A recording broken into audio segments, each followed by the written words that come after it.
Good morning all students. Class second, विषय हिंदी व्याकरण, पाठ नंबर 6। पाठ का नाम है संज्ञा। आज हम संज्ञा के बारे में पढ़ेंगे कि संज्ञा किसे कहते हैं।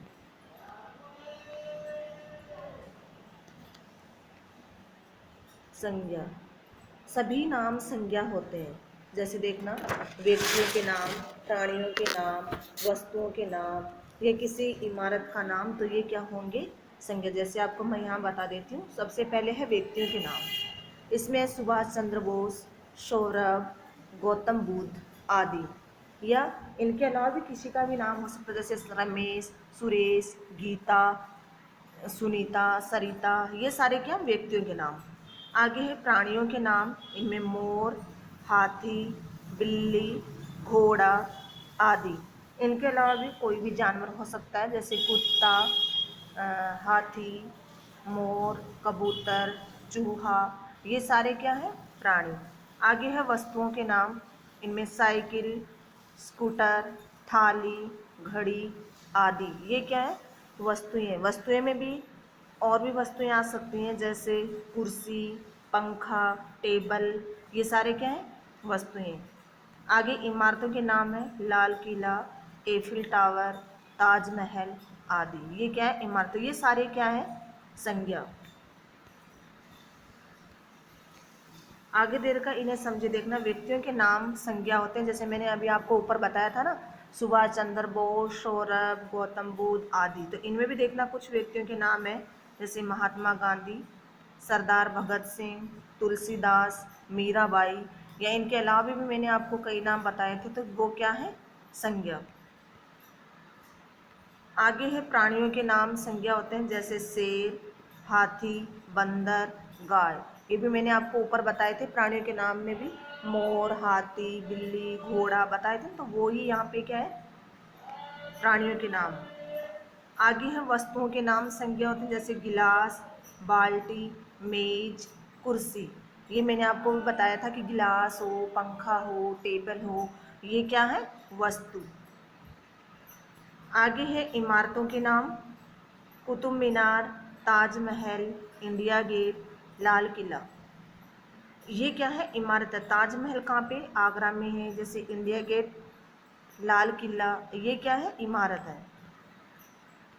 स्थानों के नाम संज्ञा होते हैं। स्थान, जैसे स्कूल हुआ, हॉस्पिटल हुआ, बस स्टैंड हुआ, ये भी क्या है? एक संज्ञा। जैसे देखना, यहाँ पे लिखा चिड़ियाघर, विक्टोरिया पार्क, हरिद्वार, ये क्या है? स्थान। भावों के नाम भी संज्ञा होते हैं। भावों के नाम में जैसे ये होता है, जैसे लड़ाई करना, क्रोध करना, गुस्सा आना, रोना, तो ये क्या है? यहाँ पे देखो, खुशी।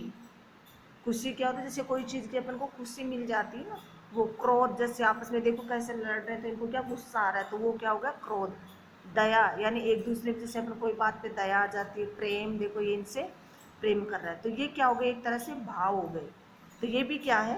संज्ञा है। इस प्रकार हम कह सकते हैं कि जो शब्द किसी व्यक्ति, वस्तु, स्थान, प्राणी, भाव अथवा गुण के नाम का बोध कराते हैं, उन्हें संज्ञा कहते हैं। संज्ञा किसे कहते हैं? यानी जो किसी व्यक्ति, वस्तु, स्थान, प्राणी, भाव अथवा गुण के नाम को ही क्या बोलेंगे? संज्ञा। संज्ञा नाम होते हैं। नाम किसी के भी हो सकते हैं, जैसे मैंने भी आपको ऊपर बताए थे ना, नाम किसी के भी हो सकते हैं। ये नहीं कि लड़का हो, लड़की हो, या विशेष आदमी का हो, किसी का भी नाम हो, वो क्या होंगे? संज्ञा। हम प्रत्येक वस्तु, व्यक्ति, स्थान आदि को नाम से ही पुकारते हैं। जैसे कोई भी वस्तु होगी, उसको हम नाम से ही तो पुकारे ना, कि ये पंखा है, ये कुर्सी है, ये टेबल है, ये चम्मच है, ये थाली है। ऐसे व्यक्ति को भी हम किसी से नाम से बोलेंगे, ये हरीश है, ये सुरेश है, ये गीता है, ये सुनीता है, ये मीरा है, ये लक्ष्मी है। ऐसे स्थान, स्थान को भी हम बोलेंगे ना कि ये पार्क है, ये स्कूल है, ये हॉस्पिटल है, ये स्टैंड है, ऐसे करके। आगे है संज्ञा के भेद। यानी संज्ञा कितने प्रकार की होती है? सबसे पहले संज्ञा के 3 भेद होते हैं। यानी संज्ञा 3 प्रकार की होती है। कौन कौन सी? व्यक्तिवाचक संज्ञा, जातिवाचक संज्ञा तथा भाववाचक संज्ञा। यानी संज्ञा 3 प्रकार की होती है। सबसे पहले व्यक्तिवाचक संज्ञा, दूसरी जातिवाचक संज्ञा और तीसरी भाववाचक संज्ञा। अब हम इनके बारे में पढ़ेंगे। सबसे पहला है व्यक्तिवाचक संज्ञा। वे संज्ञाएं जो किसी विशेष व्यक्ति, वस्तु, स्थान, प्राणी के नाम का बोध कराती है। यानी व्यक्तिवाचक संज्ञा वो होती है जो विशेष व्यक्ति का और विशेष ही वस्तु का और स्थान, प्राणी के नाम का बोध कराती हैं, वो क्या कहलाएंगी? व्यक्तिवाचक संज्ञा। जैसे देखना कौन कौन से विशेष, जैसे पहला श्री राम। राम में आपने रामायण देखा ना, श्री राम जैसे अपन नाम भी बोलते हैं राम, तो ये क्या एक विशेष आदमी का नाम हो गया ना। चार मीनार, चार मीनार क्या होती है? एक दीवार होती है। तो ये भी क्या है? एक विशेष इमारत है, यानी एक विशेष स्थान। इंदिरा गांधी, ये भी एक क्या है? विशेष व्यक्ति। रामायण, ये भी एक क्या? विशेष वस्तु है, यानी चीज है। तो ये क्या हो गई? विशेष। ये सभी विशेष व्यक्ति, वस्तु, इमारत के नाम है, अतः ये व्यक्तिवाचक संज्ञाएं हैं, यानी ये विशेष हैं। ऐसे किसी का भी नाम नहीं, विशेष आदमियों का, विशेष इमारत का, विशेष वस्तु का ये नाम, तो ये क्या कहलाएंगे? व्यक्तिवाचक संज्ञाएं। दूसरा है जातिवाचक संज्ञा। अब हम जातिवाचक संज्ञा के बारे में पढ़ेंगे। वे संज्ञाएं जो किसी विशेष वर्ग या समूह का बोध कराती हैं, यानी किसी वर्ग का या समूह का बोध कराती हैं, वे कौन सी कहलाएंगे? जातिवाचक संज्ञाएं। जैसे घोड़ा, लड़का, कोयल और बिल्ली।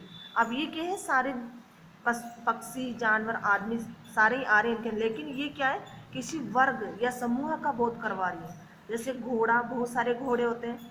लड़का, बहुत सारे लड़के होते हैं। कोयल, बहुत सारी कोयल होती है। बिल्ली, बहुत सारी होती है। तो ये क्या हो गया? किसी का वर्ग हो गया ना, या समूह भी हो गया। तो ये क्या कहलाएंगे? जातिवाचक संज्ञा। ये नाम, सभी नाम अपनी अपनी जाति का बोध कराते हैं, यानी अपनी अलग अलग जाति का बोध करा रहे हैं ना, अतः ये क्या हुए? जातिवाचक संज्ञा। आगे तीसरा पढ़ेंगे हम, भाववाचक संज्ञा। अब भाववाचक संज्ञा किसे कहेंगे? देखना, जिन शब्दों से किसी प्राणी या वस्तु के भाव, गुण, दोष, दशा आदि का बोध हो, उन्हें भाववाचक संज्ञा कहते हैं। यानी किसी प्राणी या वस्तु के भाव, जैसे भी बताया ना कि प्राणी वह कैसा है? गुस्से वाला है। वह कैसा है? खुशी हो रही है उनको, ऐसे। वह कैसा है? काला है। वह कैसा है? गोरा है। तो ये इसके क्या हो गए? भाव हो गए ना। वह बहुत अच्छा है, वह बहुत खराब है, वह गंदा है, ऐसे वो क्या हो गए? उनके भाव, गुण, दोष आदि, ये क्या कहलाएगा? भाववाचक संज्ञा। जैसे देखना, बचपन, यानी ये इस बच्चे का क्या है? बचपन। देखो चल रहा है। क्रोध, इनको क्या? देखो क्रोध आ रहा है। मिठास, ये जो मिठाई खा रहे हैं, इनमें क्या आ रहा है? स्वाद आ रहा है। तो कैसा आ रहा है? मीठा। तो वो उसका क्या हो गया? भाव। दया, ये देखो बिल्ली को गोद में ले रखा, तो इससे क्या कर रहा है?